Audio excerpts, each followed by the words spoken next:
இந்த வீடியோ பதிவு எதை பற்றின்னா, என்னுடைய மாடி தோட்டத்தில் கத்திரிக்காய் கொஞ்சம் இருக்குது. வாங்க வீடியோக்குள்ளே போய் அறுவடையை ஆரம்பிக்கலாம். கொத்தைங்கள் நிறையா இருந்துச்சுனாலே அந்த கத்திரிக்காயோட டேஸ்ட்டு நல்லாயிருக்கும்னு சொல்லுவாங்கங்க.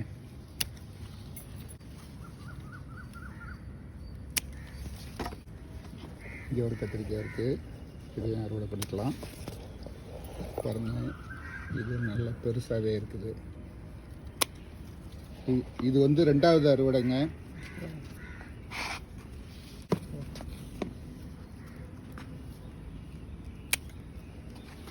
பாருங்கள், கத்திரிக்காய் அறுவடை சூப்பராக இருக்குது. இது வரைக்கும் தில்லை ரூஃப் கார்டனை சப்ஸ்கிரைப் பண்ணாதவங்க சப்ஸ்கிரைப் பண்ணிவிடுங்க.